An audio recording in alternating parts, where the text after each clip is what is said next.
Okay, Chapter 4, Expropriation. It's not getting any better. So, this chapter starts with Kropotkin addressing, scare quotes necessary, two kind of flippant dismissals of expropriation. One is that someone said, hey, we should expropriate this Rothschild guy, he's so rich. And Rothschild's reply is, well, I mean, if you took everything that I own and gave it away to everybody in, England or Europe or whatever, it would amount to 5 shillings per person, right? And so for a while he would, if someone walked up to him while he was taking a walk in the park and said, please, sir, may I have my 5 shillings? He'd give away this 5 shillings, right? But like Kropotkin's dismissal of this as absurd is kind of troubling because number one, if Rothschild's great wealth, let's presume for the sake of argument that Rothschild got his wealth, without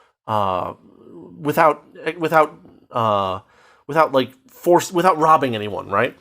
If his great wealth only amounts in reality to 5 shillings per person, then expropriating him is not going to solve poverty the world over. What it will do is it will ensure that any possible future Rothschilds or people who do a better job than Rothschild won't produce any productive structures that they might want to produce if they can gain from it. So that's a problem. Then there's the other flippant dismissal of like the overcoat heap, which is like, oh, that's where we take all the overcoats and put them all in a big pile and everyone fights over them.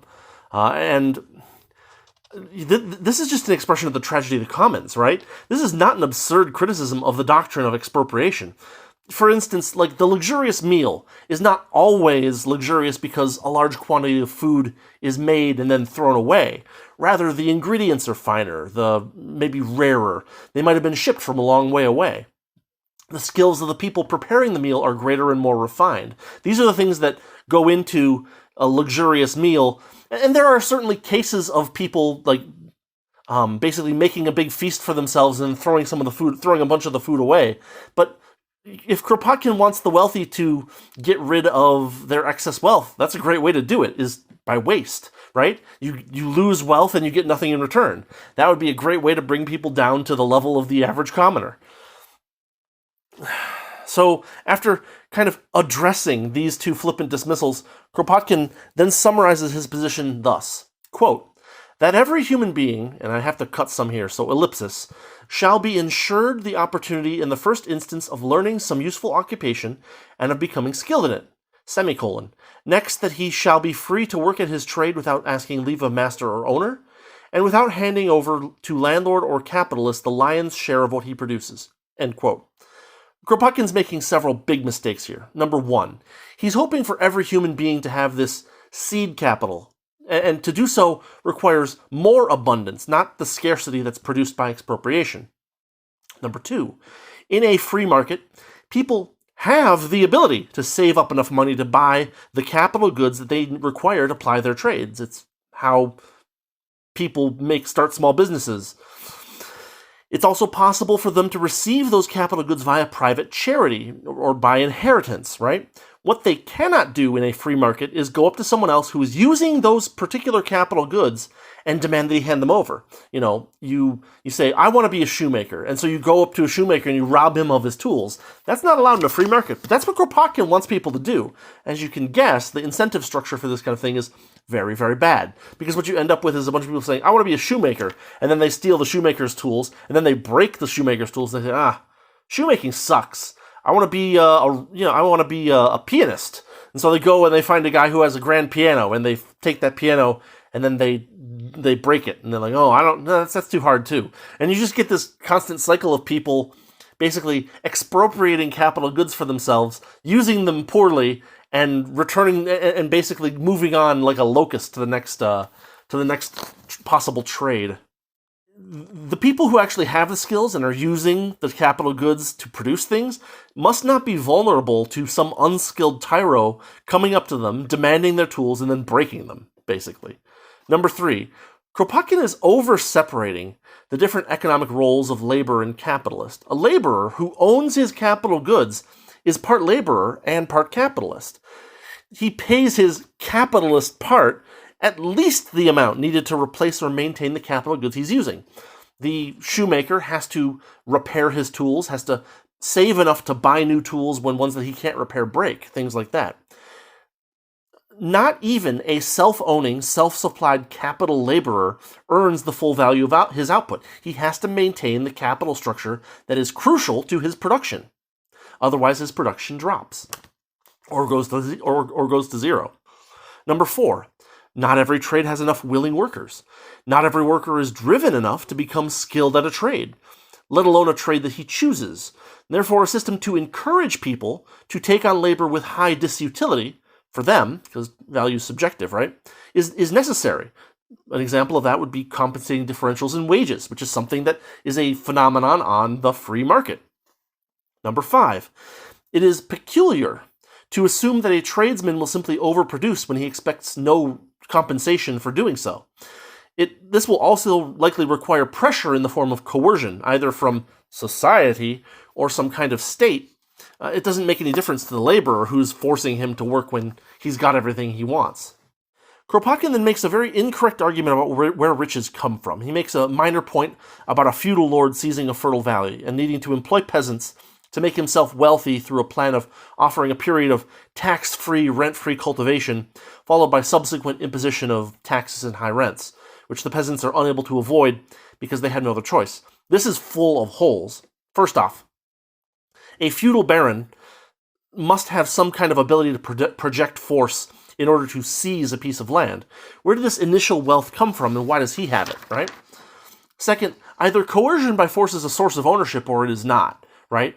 If so, then expropriation is unacceptable because it is coercion by force. If not, then the feudal baron doesn't really own the land he has seized. He has no real title to its property, and he might be resisted by the peasants, justly.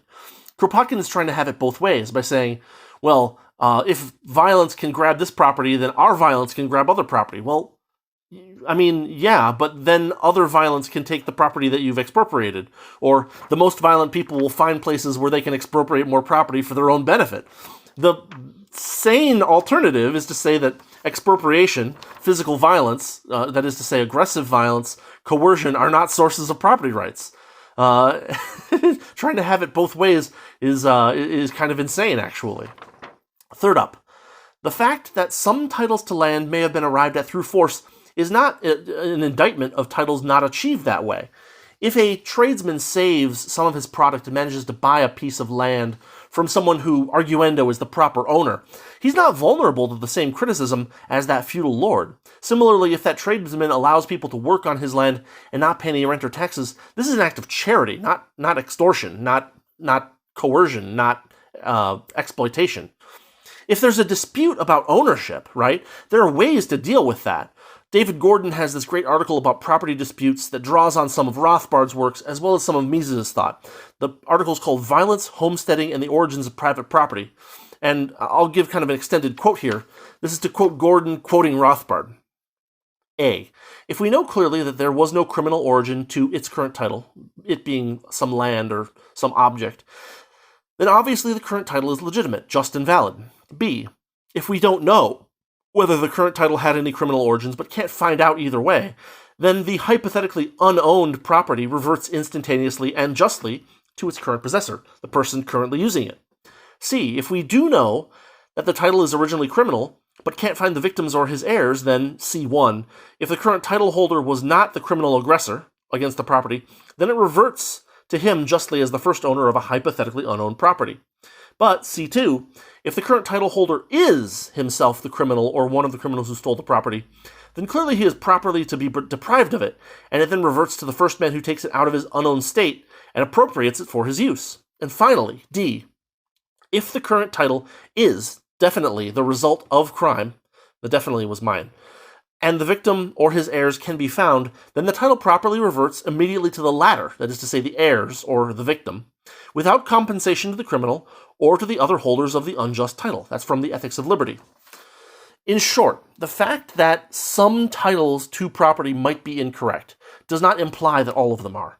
And in the absence of someone making a legitimate traceable claim or on some kind of suspicious evidence, we can and should assume titles are valid, or that the person using it right now has appropriated it and homesteaded it because it was unowned or owned by someone. It was effectively unowned when he started using it. The problem with systems that deny the right to property is that property isn't just a title, right? It is, in fact, the authorization to use or use a part of a certain thing. The man who eats an apple, right, is, by the fact of the eating, its ultimate owner. Whether he picked the apple himself or was given it by someone else, he holds it in his hand, the power to dispose of it. Simply denying the right to property doesn't erase the fact that any good that ends up being used or consumed has an owner in that sense, right?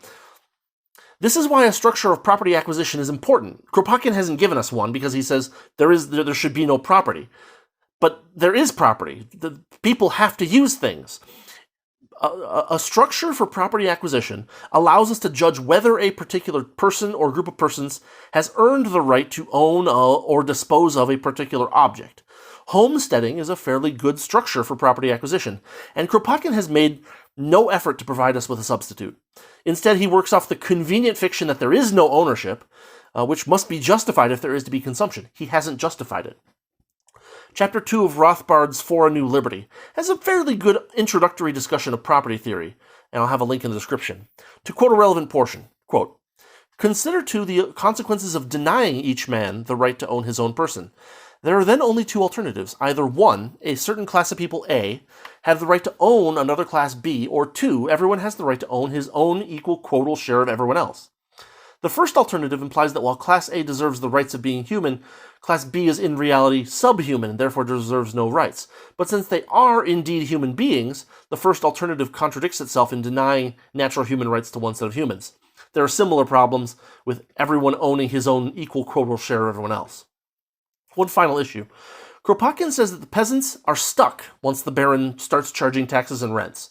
This ignores, by design, I think, the fact that these peasants came from somewhere and started working the land, and therefore they must be able to go back to where they came from. The reason they don't is either A, that the baron forces them to stay, which would be coercion, illegitimate, or B, because they gain more by staying than they do by leaving and returning to the previous subsistence existences away from the barony.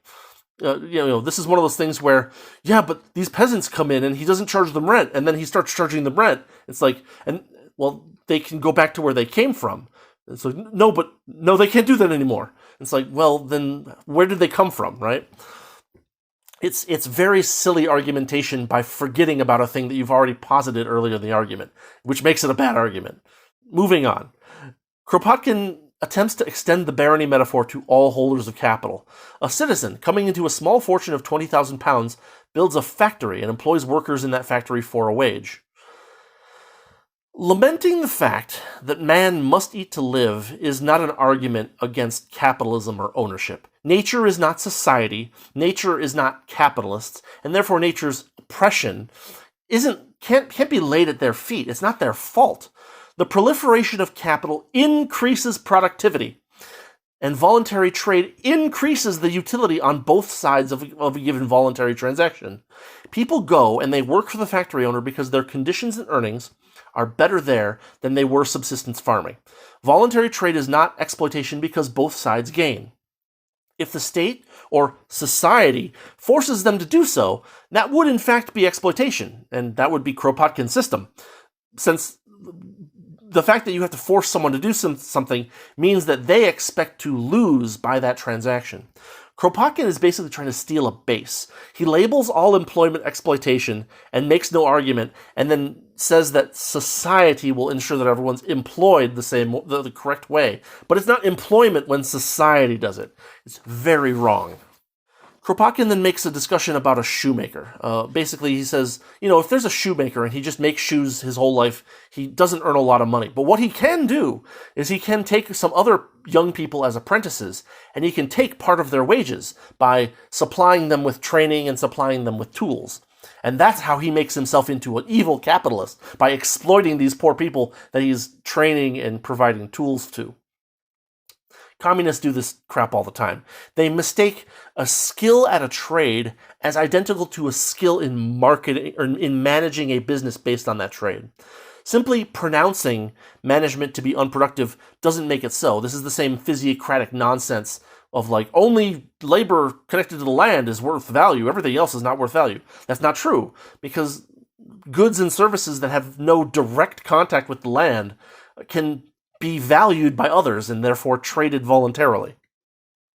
Part of management, as opposed to, simple wage labor, which to a smaller degree is, but a bigger part of management is entrepreneurship, which of course most economic schools gravely neglect. The manager's job is not to make shoes. His job is to look at market trends, to ensure that his employees are making not just shoes, but the kinds of shoes that are in demand. It would be ridiculous to assume that a shoemaker would gladly hand over the tools that he worked to save up for and buy, and that he does not, and assume that he doesn't know how to make these tools himself, to someone who intended to use them in order to produce left-footed wooden clogs or some other unmarketable garbage. By ignoring the role of entrepreneurship, Kropotkin is basically dooming an economy to drown in unwanted yet easy-to-produce goods. The mud pie economy writ large, right? I made this mud pie and I put 6 hours of labor into it, so it should be worth 6 hours of socially necessary labor. I need compensation for this mud pie. Yeah, and we saw this, in like the Soviet Union. We saw tractors without tires or fuel.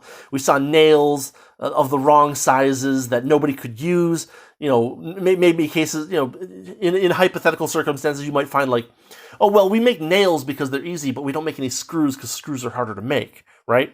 Things like that. There's plenty of material discussing entrepreneurship, and you ignore it at the risk of making idiotic economic arguments like Kropotkin is here. I mean, I've mentioned Per Byland before. He's very good on entrepreneurship. Peter Klein is another good person for entrepreneurship, and you can go look up his stuff if you feel like it as well. Another thing Kropotkin is doing is declaring to be valueless the shoemaker teaching his apprentices their trade. He ignores that the capital consumed in the training of a tradesman can be very different if it's presided over by a skilled trainer, right? If I just gave you a hammer and some nails and said, make me shoes, right? You'd be like, well, okay, and you'd make some garbage to start with. But if you had someone working with you who's like, okay, here's what you need to do. You cut this like this, you put this here, this is how you use this tool, this is where the nails go, this is why you put the nails here but not here. If you had all that extra training, that extra advice, you would waste a lot less capital stuff in the process of becoming a master shoemaker. Kropotkin is on this thing for most of this chapter. He next goes on to this weird discussion of like arbitrage with tea in China. He's like, well, someone could, how would you prevent someone from just making money by like buying a bunch of tea in China and bringing it here and making a profit? And he's like, well, it would be okay if the man went to China himself and put the tea on his back in a bag and walked it back over here. That would be fine. But if he pays someone else to do that, then he's basically exploiting him. And it's like, that's the physiocratic error over and over again. He's assuming that some types of labor are productive, and some types of labor are just simply not productive. He's labeling any kind of paid service exploitation, which is just not true. Entrepreneurial skills have value. The man who is only skilled enough to carry a package from point A to point B might not be aware that there is a price differential between points A and B. By making it illegal for someone to observe this discrepancy and hire someone to move objects in a profitable manner, we're eliminating many useful and positive transactions from happening. We're forcing someone whose skill is in hunting down these arbitrage opportunities to also spend a bunch of his time doing unskilled labor, which is a waste of his time, a waste of his value, and a waste of possible utility that could be produced for the sake of society. It's also worth noting, who's going to make it illegal for someone to hire someone to carry an object from A to B? It's so bad. Insofar as an arbitrageur is able to sweep under the rug the risks of his employees in transit, that's generally because an authority, state or otherwise, determines that he can't be held liable for any such losses. Right? It's the state, not the free market, basically. This is in response to Kropotkin saying, well, the men on the ship that go from China back to France, they brave dangers, and therefore they should, therefore they're being exploited. But, like, first off, if there's enough safety stuff involved that they don't, get hurt, then there's no damage. And then if like one of them falls off the ship and dies, and his next of kin can't sue the guy or sue somebody for damages, that's usually a problem of the state saying, oh no, these people are immune to this sort of suit for this particular reason. And usually it's the state agents that get their own immunity too, which is another problem that Kropotkin's completely ignoring. For a short discussion by Peter Klein about entrepreneurship and arbitrage, and it's not as simple as Kerzner, Israel Kerzner describes it, and it's orders of magnitude more complex than Kropotkin thinks it is. There's an article called Entrepreneurship, Arbitrage, and Capital. It's not like it's an in-depth dive into the topic, but it does cover the fact that even what looks like simple arbitrage is actually a lot more complicated than the outside observer actually thinks. To quote, "There is no such thing as costless discovery of profit opportunities, even in financial market arbitrage. Profits are earned by those who put resources at risk," end quote. Here's the next big thing that Kropotkin does is this, and I'm going to quote him. Quote, "If every member of the community knows that after a few hours of productive toil, he will have a right to all the pleasures that civilization procures, and to those deeper sources of enjoyment which art and science offer to all who seek them, he will not sell his strength for a starvation wage," end quote. This is utopian gibberish.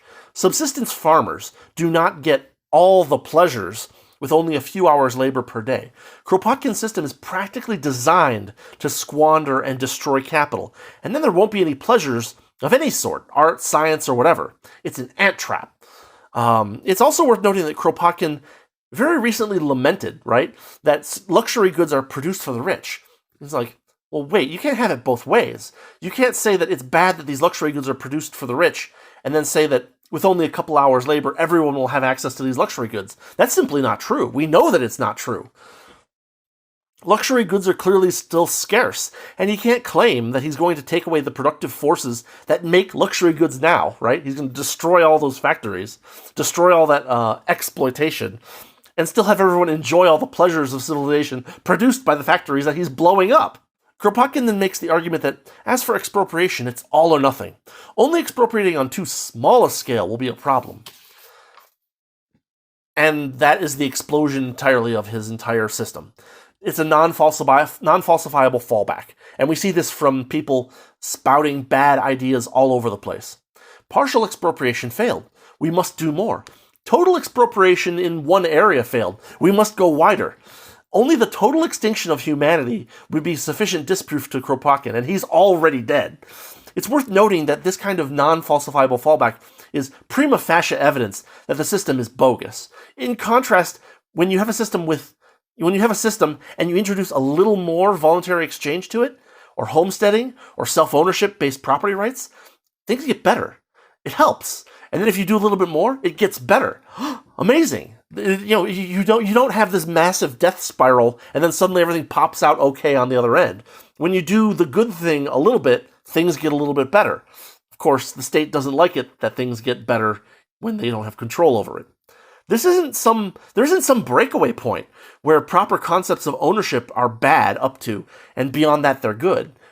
Just private ownership and voluntary exchange voluntary exchange is just Pareto superior. You can't get a bunch of Pareto inferior things and suddenly end up being Pareto superior. It's logically nonsensical.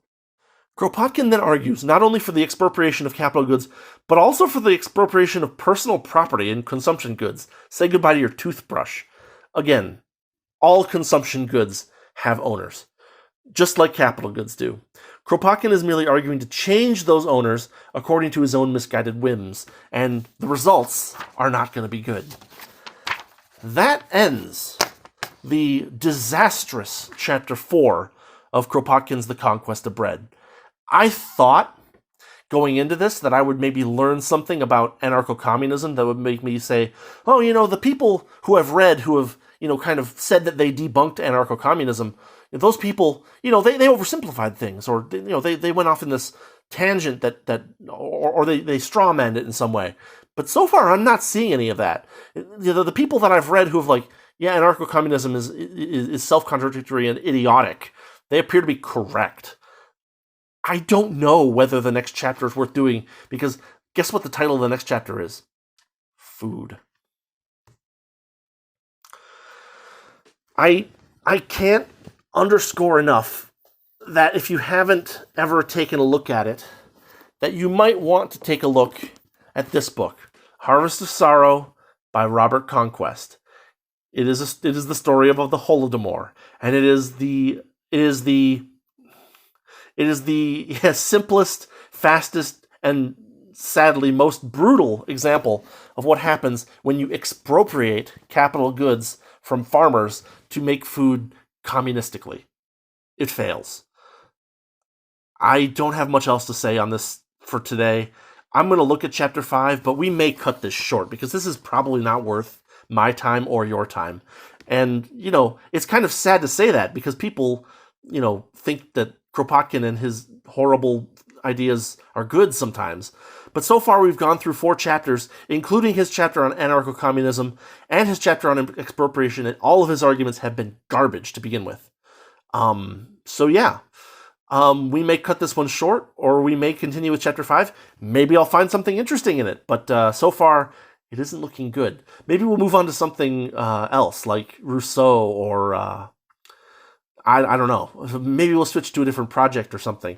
But some of the worst arguments that I've ever seen about expropriation here, like, he doesn't even make an attempt to come up with a rational argument for why this property shouldn't be here. He just throws the same garbage arguments that he's been throwing for 3 previous chapters at it and pretends that they're convincing, which they're not. Okay, well, that was a slog. That's what I've got for you guys today. It's Thursday night. I probably won't manage to create another video for tomorrow, but we'll see. In any case, I will see you next time with something hopefully more interesting than this. But it's been good to see that I haven't been lied to by the people that were like, no, anarcho-communism is kind of stupid and it doesn't make a whole lot of sense, because it doesn't make a whole lot of sense.